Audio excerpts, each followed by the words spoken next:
Do you ever get tired of hearing success stories?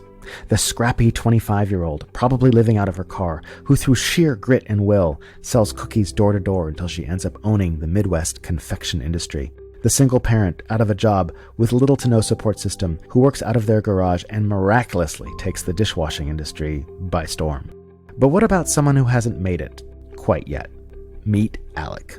He likes cars. In fact, he likes cars so much that he's left behind a lucrative career in advertising, quit his swank, rent-controlled apartment in the heart of San Francisco, and is moving back to Cincinnati, Ohio, to live in his mother's house and sleep in his old twin bed. You know, the one that he slept in when he was 5 years old. From there, Alec plans to leverage a modest amount of investment money, a garage, of course, and the help of a friend or two to launch his dream of becoming an innovator in the world of customized cars, importing and flipping everything from Land Rovers to Porsche 911s. Oh, and this is all happening in 3 weeks from now, March 26th, 2021. Will Alec succeed? Listen, and you be the judge. My name is Benjamin Russack, licensed marriage and family therapist, and this is my podcast, Look, Just Tell Me What to Do. I'm here with my astute friend. My name's Alec. Why am I having you on my show today? You said you wanted to talk about cars. I don't like cars. Cars are boring, but what you're doing with them is not boring. I hope so. So the reason that I am having you on the show is because you are doing something really insane. My understanding is that you are leaving a life of ease and comfort to start your own company, and you have no idea if it's going to go well or what's going to happen. Is that true? Absolutely no idea. I think it's going to go well. I have no reason to believe it's not going to go well, but that doesn't mean it's going to. But you're a guy who's actually doing the thing. Yep. And you're not just, I want to do this thing. You know, it's not just like a text message at 2 a.m. because you're doing a lot of cocaine. Because you don't do cocaine. No, I don't. Right? You actually send me text messages bereft of cocaine in the middle of the day saying, hey, Ben, I want to do this thing with cars. Yep. And that's pretty cool. And I'm like, wow, when I saw that, there's no cocaine. It's noon. This must be the real deal. So tell us a little bit about your past as far as employment and what you did for work. So I've worked in marketing and advertising for about a decade and a half now. I got into advertising and I've sold all kinds of products from luxury cars to deodorant, financial products, smartphones, pretty much any big brands that you interact with on a daily basis. And how would you characterize the flavor and texture of the advertising industry? I loved it when I was in my 20s. You know, you meet a lot of really creative, smart people. Okay. But I always had a sign hanging up at my desk that I had inherited from my mother, who also worked in that industry as well. And it says, in the ad game, the days are long, the nights are tough, and the work is emotionally exhausting. But in the end, it's all worth it because the rewards are shallow, transparent, and meaningless. And you, right out of college, you were making quite a bit of money. You had like a 1 million square foot apartment and yeah, it pays really, really pool, well. and you were living pretty large. Yeah, I have always been very comfortable, and that's part of what makes this so scary. Yeah, and Alec is also, he knows numbers, so he's the kind of guy who he does statistics and standard deviations and weird shit with math and like does graphs and predicts. What did you do with the Triple Crown? This is how smart Alec is. Go. I developed let's call it an algorithm that scans articles about horse racing and tells me who's going to win. And I've used that to... So, no, you wrote a program Yep. that scraped the internet, whatever that means, of information. Yep. And did this thing where it used its little internet fingers to go out there and its little spatulas and scraped the information into a little basket and sorted it out and said to you, I'm assuming at probably 2 a.m., Alec, look what you can do. You should bet on this horse because this horse, based on the crazy shit that you taught me to do, is going to win the Triple Crown. Yeah, it completely predicted California Crumb's winning Triple Crown run in, 2015. And you bet how much? I don't remember what the going in amount was, but I won $180,000. You fucker. Yep. That is how smart Alec is. So Alec is the kind of guy who can walk into any advertising, pretty much any kind of tech thing. He's one of those people that just sort of money kind of follows him around, and F you for being like that. You're one of those people. I can't help it, man. I'm not interested in what you can't help. I just resent you for it. And I need you to listen to that resentment and honor it. And so your last job, you were working... It's a startup that makes smart home products. Yeah, and that didn't go so good. The pay was great. There were some pretty smart people working there, and I think in the long run they'll be successful, but it was not at all something that I was super passionate about. Right. I was mostly just collecting a paycheck. And so here's why I wanted to do this podcast, because, you know, you hear about these things about, I followed my dream and I made it. And you hear about the story after the fact, like how I built this. Right. Right. You know, fuck that podcast. I love it, but fuck that podcast. Yeah. It's like you're selecting for the people who maybe they're brilliant, or maybe, like he always asks, and was it luck? That's what Guy Raz always asks. Well, how lucky were you? It's like they were all lucky, Mr. Raz. And it's all these people that are talking about all the cool shit they did and how they built their company. And it sounds like, yeah, that makes sense. But really, at the end of the day, you know, Bill Gates and Steve Jobs also got lucky. You know, they were interested in the right shit at the right time. Yeah, no, absolutely. I mean, and people don't realize, you know, they look at Steve Jobs and Bill Gates, but there are dozens of companies that did the exact same thing at the exact same time that failed. Exactly. And so the reason I'm doing this is I would call it how I might build this or how I want to build this, or, oh shit, I'm going to try to build this. So I wanted to do it before the fact because you're out on a limb. Tell us about your love of cars, which I don't understand because I think cars are so boring. Yeah, they're not for everybody. But I've been into cars since I was, I don't know, maybe 4 or 5 years old. My sister had a really good friend whose father was an orthopedic surgeon, had tons of money, and he owned a Ferrari 308. And we were kind of over at their house. All the kids are running around, wandering around, because people used to let their kids do that. And 5-year-old me sort of waddled into their garage, and I saw the car, and I absolutely fell in love with it. I would not shut the fuck up about it, so much so that my parents nicknamed me Dr. Ferrari at a very young age. And part of that was like this weird incentivizing from my parents. Like, if you want a Ferrari, you're going to have to become a doctor and work really hard, just like Dr. Ed. Okay. Which is a weird message to give a 5-year-old. Who's Dr. Ed? Like, who knows? Nobody knows who Dr. Ed is. What's that? We don't know. We don't know. Google it. Yeah. Go ahead. Yeah. So I've been in love with cars ever since. I've worked on cars, both classic cars, German cars, Japanese cars. I've bought tons of cars throughout my life, sold them before I probably needed to, just because there was something else shiny that I wanted. That's kind of the passion that I wanted to pursue. I want to get into the automotive business. I see folks who are doing it with no, classic experience, folks who are not coming off a job at Audi and deciding to get into kind of the boutique car business. Right. They're average folks like me. Right. What impresses me about all this is that you've got your rent-controlled apartment in San Francisco. Yep.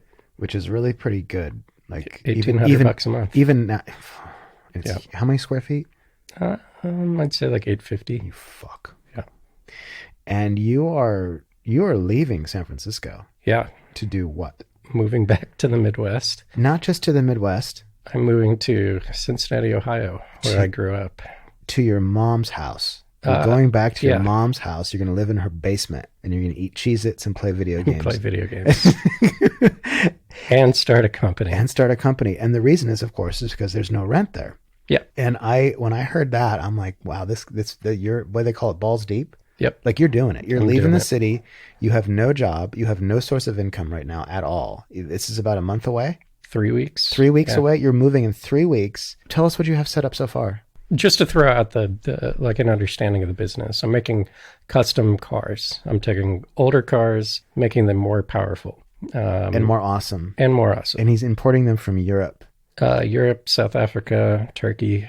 Listen to this, guys. He's going from like slouch living in a rent-controlled apartment to like world traveler importing weird stuff from South Africa. Yeah. I'm going to rack up a lot of sky miles. How does somebody just do that? I don't get it. I've decided to do it. Here's the thing I want to say before you get into that. Yeah. One of my old bosses, Melissa Stevenson, if you're out there, you are awesome. She said, I don't know where she got this, but she said a lot of people make themselves small. They put all these barriers in front of them, right? Where they think that, oh, I can't do that. I can't, that's too big for me. And I think that some of the people that do really, really well in the world don't have that thought in their brain. Like failure to them is kind of funny. Yeah. It's like when something doesn't work, well, let's go over here instead. Yeah. Are you one of those people? No. Oh, so how are you doing this? How are you getting the gumption to? I think part of it was having access to the money to do it. So that's a thing that I got to figure out. I don't know. After a certain point in my life, being deeply unsatisfied in my professional life and having a minute to be unemployed during COVID, where I had everything sitting around. My mom gave me some really good advice, and she's like, why don't you like take a couple of minutes and think about what you really want your life to look like. This was right around the time that I was going to start applying for new jobs, start to look for something other than the smart home company. And it was all just like more tech companies in the Bay Area, advertising agencies that sell the same stuff I'd been selling most of my career. And, I started thinking of what I wanted my life to look like. And the thought of that being the next, 30, 50 years of my life, it just wasn't appealing. And so it's interesting to me that there's two really easy entry points into any company, and that's either at the very, very bottom or the very, very top. Yep. And people don't think about that. And a lot of times getting a promotion or a raise, the easiest way to do it is leave and go to another company. Yeah. It's not working hard. Yeah. You're just going to start at the top as you, the CEO. I've crowned myself CEO. Of CEO. I think it's awesome that you have a mom who gives you sound advice. She's pretty good at that. And the weird thing is, this is a woman who worked at a company called Procter & Gamble. It's the largest corporation in the world. They make everything from pet food to Old Spice deodorant. She worked there from the time she got out of business school until I was like almost graduated from high school. And this is a woman who took a job that was not fascinating, that she was not passionate about, and worked there for decades, mostly to provide for me and my sister. It's really fascinating to then see her come out with that perspective now that she's been retired for a while. And, she's told me multiple times, like, yeah, if I had to go back and do it, I'm glad that we lived in a nice house and I was able to send you and your sister to college. But if it was really only about my happiness, I wouldn't have made those decisions. What would she have done? I think she would have been a teacher. Really? So she was a Latin major and taught Latin for a while. Oh, wow. And all she does now that she's retired is take college classes, teach college classes, or she's the head docent at the Cincinnati Art Museum. So yeah, the life is fucking short and silly. And I was watching a TikTok. We love TikToks, don't we, Alec? It's the best. It's the best thing, dude. The best thing. I sit there for hours. I'm glad they threw in the little like interrupters. Yeah, it's so much cheaper than heroin. Oh, yeah. Anyway, so there was this TikTok of this guy. He was in one of those Patagonia jackets on a hill somewhere, on a mountain somewhere. And he's like, life is totally meaningless. None of this matters. Just do what you want, man. Yeah. Have a good time. Do whatever makes you happy. Fuck, he's right. He's so right. So here you are doing what makes you happy. So what's your plan, man? Tell us what's going to happen. So 3 weeks from now, I'm going to move back, basically just putting all my stuff in storage, throwing a few suitcases in my car, and then I'll drive all day, sleep in Nevada, then do the same thing, stop in Wyoming, then Nebraska, and then I'll be in Ohio, and I'm going to move into my childhood bedroom. Oh my God. Sleeping in a twin bed. Which for the folks listening, I'm 6'2", so. And you're not going to be dating, I suppose. No, that's going to be put on hold for a while. Like, I got a twin bed and I live with my mom. You can come sleep in the other twin bed. Oh my God. Go on. And basically, I'm going to live with my parents until I can start generating enough income. I mean, part of it is not spending money, that I don't have, but part of it is also being able to put that money into the business. So until I feel comfortable that we're generating enough revenue where I feel like I can take money out of the business to provide for myself, I'm going to be living at home. And that could be a couple of years from now, easily, right? I think it'll be about a year. Yeah. That'd be about a year. Walk us through the plan.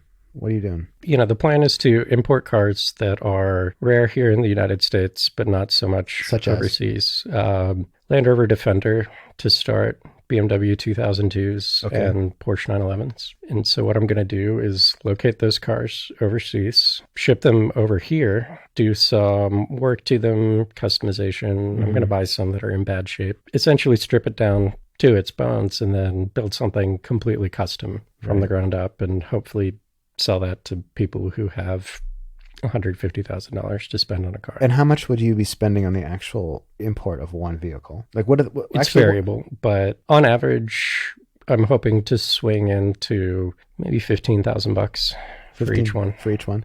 Yeah. But there's a lot of intermediary steps. Like you have to find somebody in those countries to find the cars for you that you trust. Right. Yeah. And then you have to learn about all the laws of importing and all the tax weirdness and who knows what, and pay the guy at the corner to bribe him to do the thing to put the car on the boat. And then you have to get the car to wherever it lands in the United States and get the car from that port, which is probably Los Angeles, all the way over to freaking Ohio. Yep. It's a process.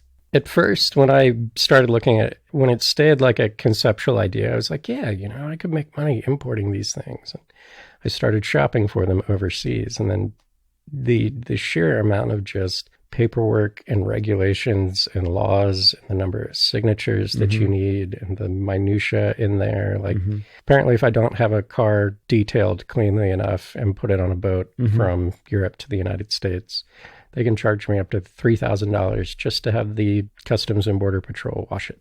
Oh, God. Yeah. And you had to read how much? You said you read 150 pages of tax law or whatever it was one night? I don't even remember. I mean, the one night that I stayed up reading customs import laws, yeah, I mean, it was probably about 50 pages. Yeah. See, folks, Alec is the kind of guy who will read that stuff and remember it. I'm really into research. But who can read 50 pages of that shit and be into it? It's like, what kind of freak are you? I don't know.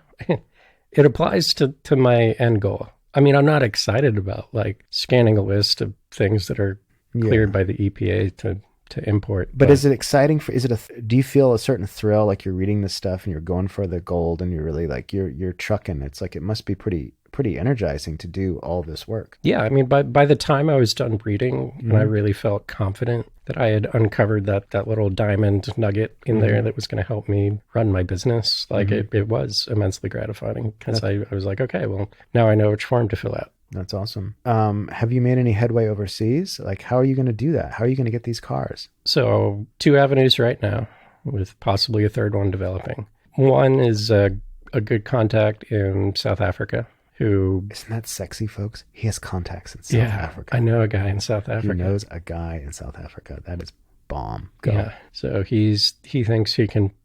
This is going to sound so shady, but he can procure what I need. He can procure what you need. Okay. I feel like an arms dealer or drug smuggler, And you're going to pay him? And I'll pay him, yeah. Yeah. I also am developing contacts in Istanbul. You sound like you work for the fucking CIA. It's starting to feel that way. Like, I know it's not, but the fact that, like... contacts in Istanbul. Yeah. Who does that? Who can say that shit? Me, apparently. Only a guy who's going home to live with his mom. Yeah, it sounds... in a twin bed. When I say that, it sounds sexy, but, It's... at the end of the night, I'm still sleeping False in a twin advertising. bed. Yeah. Well, that's one way to get a date. Yeah, I'm developing contacts. I'm developing contacts in Istanbul. Want to come sleep in my bunk bed? So, and then you also have some mechanics and people that you're working with in Ohio. Who are they? Yeah, so a good friend's brother still is a master mechanic. He works for Porsche and Lamborghini. He gets paid to work on the most complex cars in the world. And he also does work on Lamborghinis and Ferraris. So let me ask you something. Because listen, the other day, Alec has been trying to get me into cars. He's been sending me videos, and this is what a transmission does, and this is how a steering mechanism works, and just all this like stuff that I never thought I would learn. and still kind of am not learning. And he comes over and he says, I'm going to install this little light, because he was obsessed with this. He's got this car, and apparently, should I get this right? They're made in Japan. The Japan version has, in the bumper, it has a little brake light in the center. But in America, because it's cheaper, they don't have the brake light. They just have this little black smooshy thing that looks like somebody's anus, basically. Pretty much, yeah. And you didn't like having an anus on your car. Right. So you went out and got the light, and you came over to my house. It was really cold, and you parked out front, and you said, Ben, we're going to learn how to do this. And so we spent 2.5 hours pulling off, what do you call it? The trim pieces, which is apparently all the plastic and the shit that's kind of in the way, and did all this stuff. And you were looking at videos on YouTube trying to figure out which wires go where and all this stuff, and screwing it in. And we were laying on the cement, and my neighbors were giving me dirty looks, and that's fine. And kind of wrestling with this tiny little object. And what I realized is that most mechanic work is it's like a 3D puzzle, and all you have to do is strip away everything, and just like bloop, and it goes in, and you're done. Yeah. It seems relatively simple to me. It just like a big pain in the ass.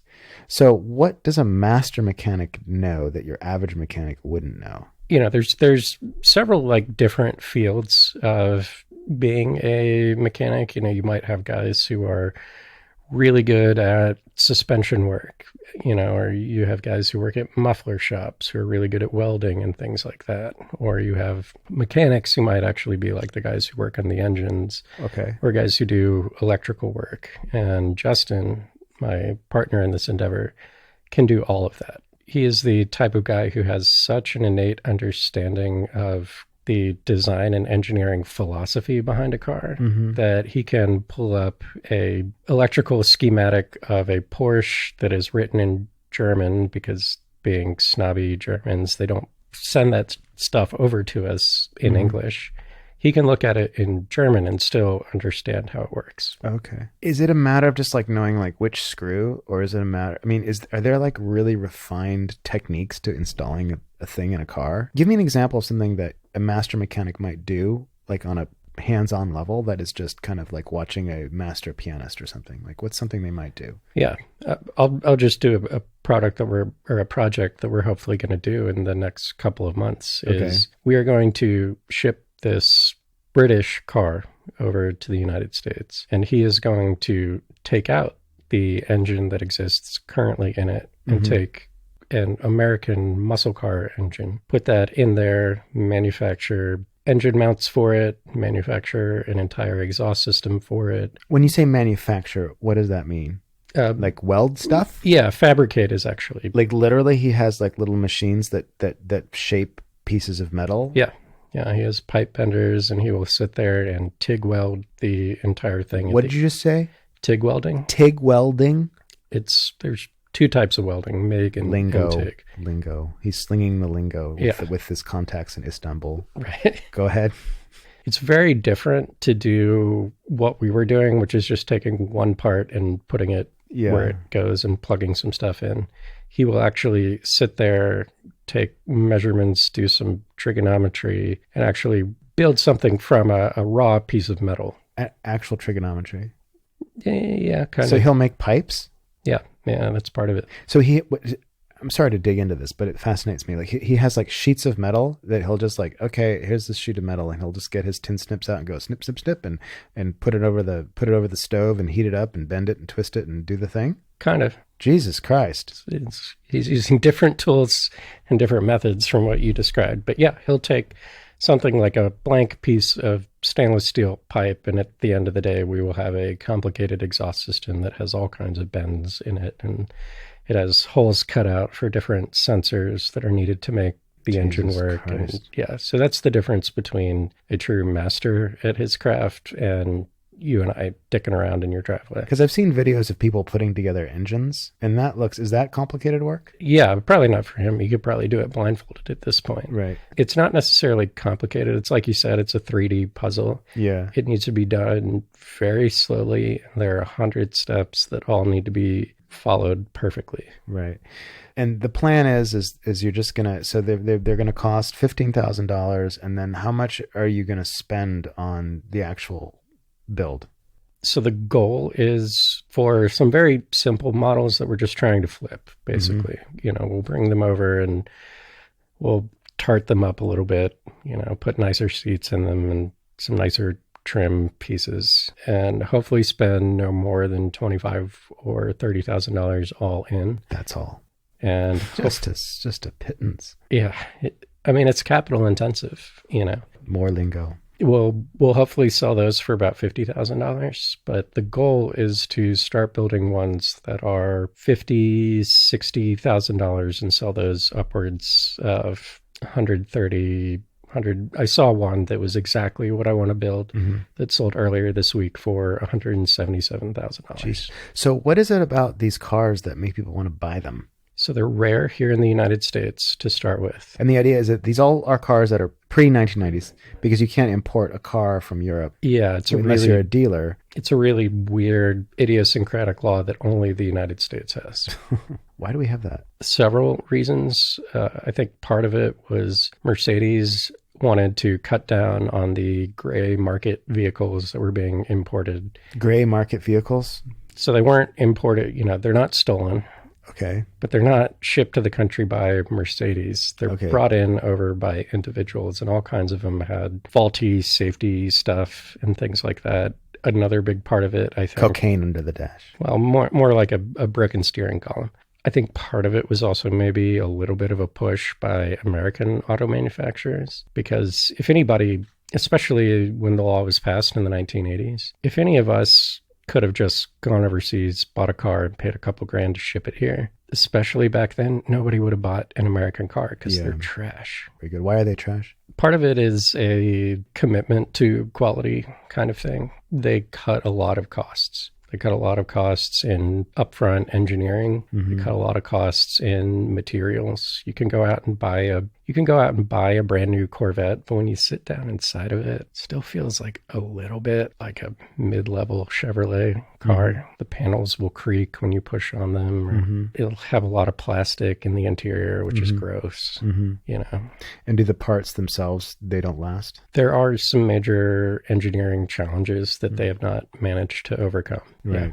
From what I've heard, my limited knowledge about like Ferraris is that they take it very seriously. Like each car is like a child or something. It's just like they treat them with kid gloves. Well, you'll have, your average Ford, right, is put together mostly by robots on an assembly line. Okay. Every Ferrari is going to be hand assembled from the ground up. So you're never actually going to get two Ferraris that are exactly the same. That's amazing. Yeah. And so let's talk a little bit about the appeal. For those of you wondering why I'm going on this line, I'm kind of trying to demonstrate the depth of this guy's knowledge and how much information he has and what it takes to start your own business and how much you have to really know.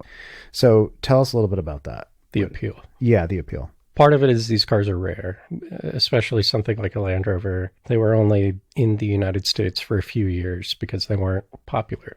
People bought other alternatives, which is unfortunate because the Land Rover that I'm hoping to import kind of has a legendary status around the world for being like a tough off-road rugged vehicle. But they also just have an iconic styling element to them that makes them super unique. That's why they didn't change the design of this car, at least from the exterior from the 1980s up until 2 years ago. And so it achieved this kind of like mythical pillar of the off-road car industry.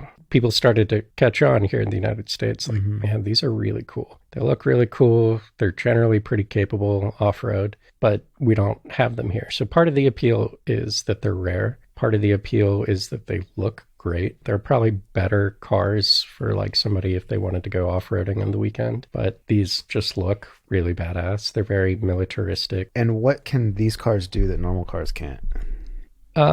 Like I said, they're great off-road cars. They've been used as not just a farm truck, but they've also been standard military issue cars around the world. And there's something magical about when it's yours, that you have your own fantasy around it. Like it tells the story of you. Cars all over the world, but especially in the United States, I feel, from the way they were marketed from the 1940s on up, when cars stopped being just a black Model T, when they started selling cars with cool colors, cool features and maybe a faster engine, or maybe it was a limited edition. They are a real outward expression of individuality. Yeah, kind of like it's like a Western. It's like the horse. Yeah. Oh, absolutely. Yeah. And that's really what you're capitalizing on is this extroverted function. Like as an introvert, like what kind of car I own means almost nothing to me. Alec said, Ben, for $9,000, I can trick out that little Toyota XD you've got parked out front and make it really fast. And I kind of thought about it for about 3 seconds. And then I was like, I don't give a fuck about that. And it's amazing to me. I'll wax psychological for a second here, but for an introvert, the primary importance of things, objects that are within imagination, memory, your feeling about something is what's of a primary importance. For an extrovert, it's literally the things that are outside of you that are of primary importance. Yeah. That have meaning. That doesn't make it any less. This is a different way of deriving meaning in the world, right? And in America, we are, I would say, a supremely extroverted culture. Would you agree? Absolutely, yeah. Especially among people who are really into cars, there's a huge emphasis placed on external validation, especially in the kinds of cars I'm selling and to the kinds of people. So these are folks who are very into niche tastes. Mm-hmm. And I'll give you an example of the environments and the people and the communities these folks are interacting in. There's a tradition, I don't know where it started, but it's a nationwide thing where on the weekends, people will hold these things called Cars and Coffee. It's kind of like a pop-up thing. It'll be on like a Saturday morning, and people with all kinds of different cars, as long as they're cool, will flock to a parking lot somewhere, and they will park their cars and walk around and talk to people. I'm trying to sell cars that somebody would buy that, take it to a Cars and Coffee, and have something truly unique. They would have something that people would flock to. And say things about. Yeah. How much of it is their personal expression and the fact that people just want to be admired? Oh, I think it totally is. I think that's maybe 90% of it. Last weekend, I went out with my friend Jimmy, and we both have fast cars, and we went and drove them through the bends in Marin at like 120 miles an hour, maybe more. What's the like those? Yeah, just roads? The bendy, windy canyon roads. You're a crazy person. Yeah. I mean, it's super dangerous. Yeah, you shouldn't do that, Alec. Yeah, I know, and I always feel bad after I do because I get mad at other people when they do it. My friend Charlie, shout out to you, Charlie, you crazy bastard. He drives like that, and he was in one of his huge trucks. He's always buying a new truck that's like more truck than he possibly. Yeah. He's built like a brick, kind of. He's like pumped up. He's got this tattoos, and he looks like kind of a squattier version of Tom Cruise. Tom Cruise was a power lifter.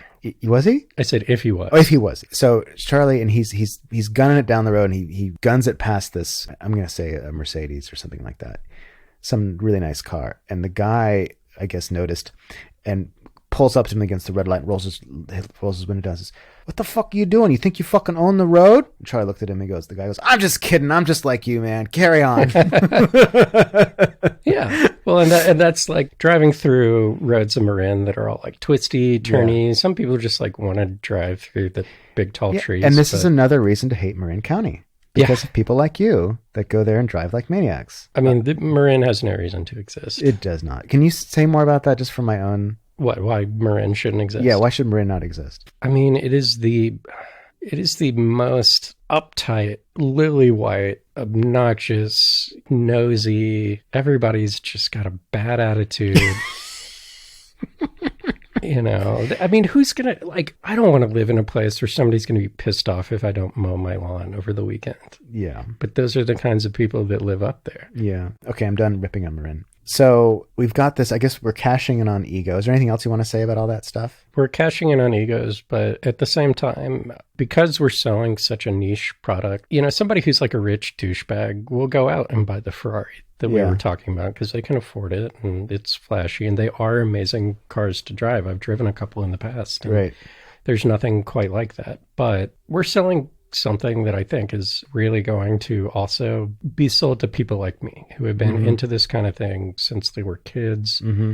While it's going to give them all that external validation, I still hope that on a nice Saturday, they take this car out on the weekends and they drive it and the sounds of the car, the look of the car, the way the interior feels, the way the steering feels. I do truly hope we sell cars that put smiles on people's faces. Great. So that's your plan. Your plan is basically to flip a few cars the first year, make a little bit of money, keep doing, just sort of rinse and repeat until the money builds up, and then you want to move everything to Los Angeles? I think we'll split it. Okay. I still want to have a lot of the production and operations side of the business remain in Ohio. Part of that is Justin, one of my partners in this endeavor. He's from there. He's got a family there, he's got kids, and he also knows a lot of guys from the area who do the same kind of car magic, which I would love to have them involved in the business someday. It's also cheaper to do that kind of work there. And from a tax perspective, it can be more advantageous to have that stuff be in Ohio. What I want to set up, and the reason I think it needs to have a West Coast presence, is one, Los Angeles and Long Beach are the two largest shipping ports in the country. So it's a lot easier to get products there cheaper. Yeah. If you're importing things from overseas. Right. But it also happens to be one of the largest luxury car markets in the world. There's a lot of, in that San Diego up to Malibu corridor, those guys buy more expensive cars than almost anywhere in the world, outside of like Dubai, which doesn't count. Why doesn't Dubai count? Well, I mean, when you have guys in Dubai who they have so much money that they can buy 200 cars and just let them sit in a garage. Yeah. Isn't Jay Leno into cars? Jay Leno is one of the spiritual godfathers of the car world. Yeah. And he's in Los Angeles. He's in Los Angeles. So Jay Leno, if you're listening, which you're not, who knows? I don't know, whatever. Maybe. And also, you're also building relationships with parts dealers right now? Yeah. Exchanging emails with folks in the UK, the Netherlands, Germany. For what? Like mufflers? Mufflers, high-end suspension parts, transmission adapters, transfer case adapters, but also high-end bespoke leather seats. And you said the hardest part is going to be the paint? Bodywork is going to be the largest single expense that goes into any of these cars. Yeah. And you don't have really a line on that yet. I've got a shop narrowed down. There's somebody that my family has a long relationship with because of how many times their children have crashed the cars in the family. My sister's been in 9 accidents. 9? That's all? That's all. Oh, well, she needs to up her game. May I ask about the money? Sure. How are you going to afford this, motherfucker? I have one benefactor here in the city. Yeah? Who's that? Yeah, that's you. It's me. Oh, yes. Part of it. Part of me, it's yes. you. I'm giving Alec a chunk of money. And it's not all you. It's not the all only me. Investor. It's not the only investor. Would you be comfortable telling me how much money you're going to start with? Close to $100,000. Okay, and that's enough? Yeah. And how about this mechanic that you're working with? I mean, how's $100,000 going to keep him afloat? Well, he's going to have his day job for a while. Okay. What we really need to do is prove 3 months of revenue to secure a financial investment from a bank. I see. And get everything wrapped up and looking awesome and say, hey, please give us $500,000. Yeah. I see. Well, shit, man. That's pretty cool. So I think you've kind of made your case. I think I've made my case for how thoroughly you've thought this through. He's shown me graphs. I'll ask Alec a question about profit margins or some shit, and he'll send me a whole spreadsheet. Well, okay, I answered your question. I made these adjustments in the thing, and look, you can see this number here and this. It's like, oh my God, dude, I don't even know who you are. I know. You just want to hear it when you're getting your money back. Yeah, I just want my check. But I can say that the selling point for me was when I heard you were moving. When you told me you were moving, I was like, this guy, this is real. That's when it really... That's when it sunk in for me too. Because it's such an ego. It's it has nothing to do. It's such a business decision. It's nothing to do with, and also, and to Guy Raz's credit and to that fucking podcast that he does, the people that kind of built really amazing empires started in really obscure kind of scrappy ways. Yeah. All of them pretty much. They were living in their sister's basement, or they were literally homeless, living in their car, going door to door, doing those types of things. And so I guess listening to that podcast, what you're doing was very reminiscent of many of the stories that I had heard. And you sounded just as knowledgeable as those people. Yeah. So are you scared? A little bit, yeah. It's been a conceptual thing in my head for a couple of years. Yesterday I called to book movers, take everything out of my apartment. And that's when things got really real. As soon as I got off the phone, I was just handling the little business bullshit of scheduling movers. Yeah. But as soon as I got off the phone, I had put in a deposit on having somebody to come pick up all of my belongings and move me across the country to a place that I'm like not particularly excited to be. Yeah. It's necessary from a business standpoint, but that's when it really sunk in of like, man, I've talked about chucking it all and doing this for 2 years, and then I actually put numbers to it a year ago. And 6 months ago, I started asking around for folks who would want to invest in it. Now the money's there, and now I've actually made arrangements to leave. And that is terrifying. Tell me about the terror. Well, I'm very comfortable in my apartment. I've been very comfortable when I've had all these other jobs. And I'm putting myself far outside of my comfort zone. I'm moving back into my childhood bedroom with no promise of a paycheck. And that's scary for a person who has been getting his salary from somebody else his entire life. Yeah. A long time ago, when I got my license in 2014, I was sitting next to a guy at a bar, and I had my own plan. My plan was to do agency work, like work into clinics, and then slowly build up my private practice. And I had this whole plan where I was going to like slowly grow my private practice and then quit my job, which is what most private practice therapists end up doing. Years ago, my therapist told me, he said like the richest man that he knows in Sonoma County was this farmer who started his business by putting a little trailer on a plot of land, like a couple acres, and planted nothing but beans, and then had no electricity or anything, and just camped out for a year and sold them, and then doubled his land size and did that every year. Well, not perfectly, but like that until he became a gajillionaire. And so I kind of did that. Like I subletted a place, and then just for a couple of days a week, and then expanded, got my own thing. And now I've got, 20, 30 patients. And I was sitting next to this guy years ago, and I was scared as fuck, man. I was like, I don't know what the fuck's going to happen to me. Like, what if I suck? What if I can't, I'm just like, cause I've never been good socially. I've never built anything in my life that way with money and people. He said to me, you're an entrepreneur. And I said, what do you mean? He says, you're an entrepreneur. He was actually the CEO of one of those dating apps. I think it was called like, I don't know, Sling or something like that. It was some weird dating app that he'd created. And it never dawned on me that even though I knew I was building something, that I was an entrepreneur. Like I just thought of myself as a therapist, not as a creator of something. And I think that you and I are kind of similar. Like we're both kind of entrepreneurs, and it didn't, I guess I am CEO, I guess. Yeah. I suppose. Ben Russack Industries. I just remember the fear, and I remember it was constant. It was a constant, like this buzz in the background. What if you fail? What if you fail? What if you fail? And it was really only, and I haven't taken a vacation since then because I've been so like, every client every patient that I accrue is like, okay, cool. Let's keep building. Let's keep going. Let's keep making this. And it's like, I don't ever stop. And it's just this buzz in the background of just like fear. Yeah. Do you relate to that? Yeah, absolutely. I don't know what I'm going to do if this fails. Right. And I haven't planned for that. You can't. Yeah. I didn't have a plan for it. I didn't know. What am I going to fall back on? I just got a master's degree in counseling psychology. This is what I'm supposed to be doing. Right.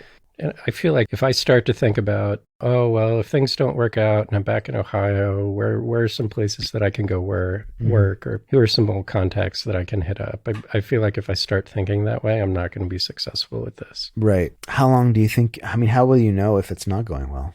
I think several rounds of not being profitable on what we're selling, because these are big investments of money that need to have a return. So we can only lose so much money. And you're giving up your low rent apartment in San Francisco. Yeah. That's a big deal. And moving to a place that I like my hometown. Yeah. I do. It was a great place to grow up. But I'm not super excited to be there. Yeah.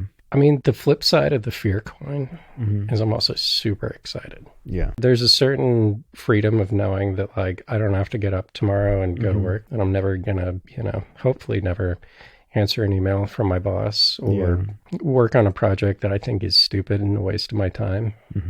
So shedding all of that stuff. Yeah. Calling the shot. Like you're the man. Yeah. That's a thing that took me a long time to step into. It's like, oh, I can just make the decision. I'm a 40-year-old man. I can I actually have enough knowledge and know how to you know what? I think this is the way to go. Right. It's hard to step into that. If you haven't been doing it, yeah. Yeah. I've been getting my marching orders from somebody else essentially my entire life. You know, your parents tell you what to do, and then your professors tell you what to do, and then your bosses tell you what to do. And that's the mindset that I think most human beings are in. They don't think they can break out of because it's too scary. Yeah. A guy I was working with at Foundations he's a super genius, and he's a wonderful therapist. And God bless him, you know, he's got a small private practice, and he left the clinic where I was working previously, and he went to work for Kaiser. Now, working for Kaiser is an awesome job. I mean, benefits, security, good company. Yeah. But I know he would clean up if all he did was private practice. Yeah. I know it because he's so good.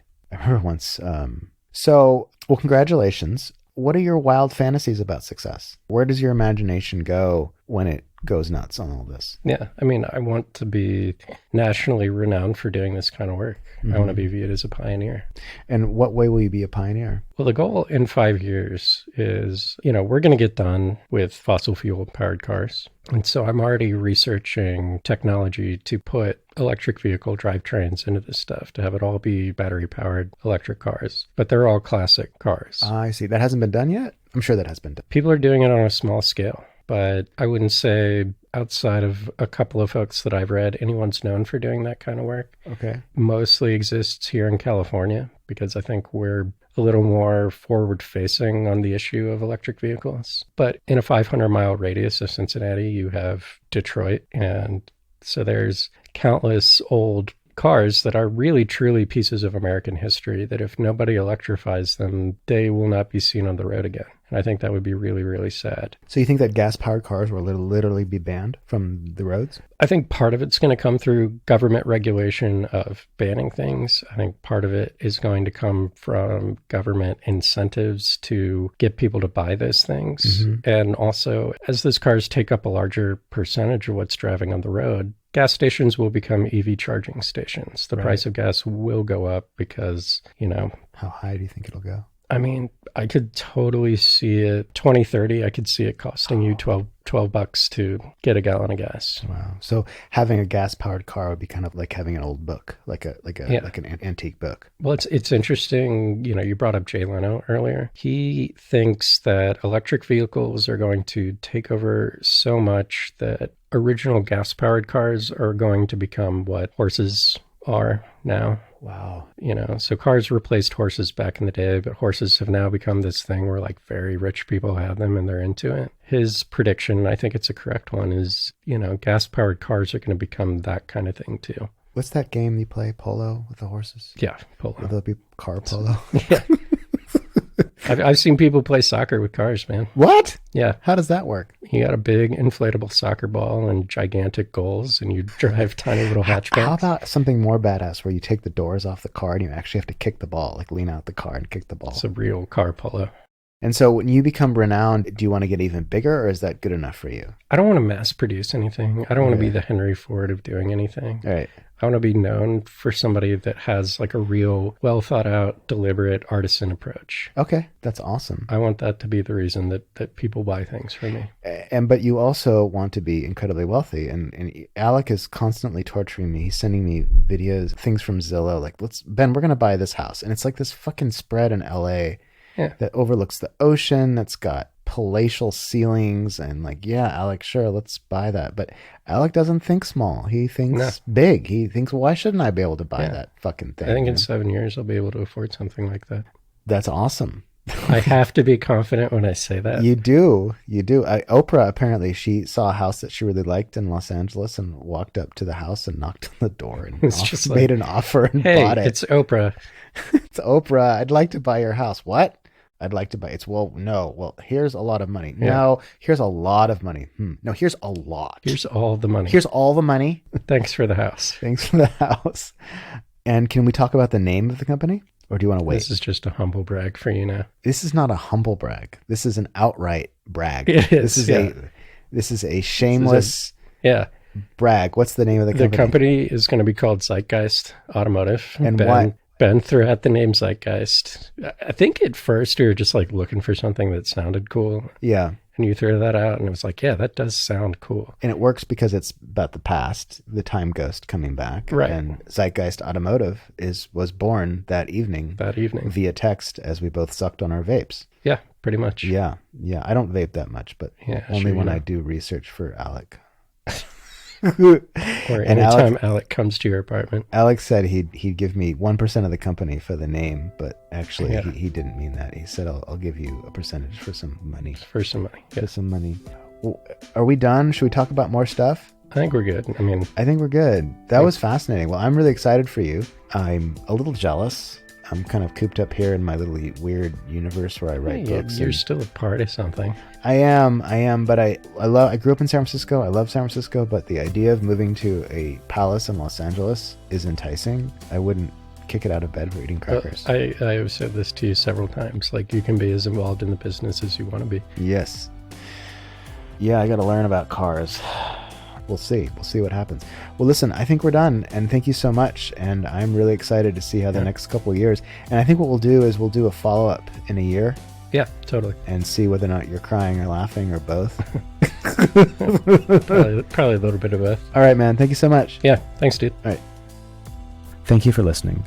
Pertinent information stemming from this podcast will appear in the program notes. Should you have any questions or wish to be a guest on my show, please email me at benjaminrussack@gmail.com or check out my website at benjaminrussack.com. Thank you for listening. And once again, if you ever find your plate is full, well, consider getting a bigger plate.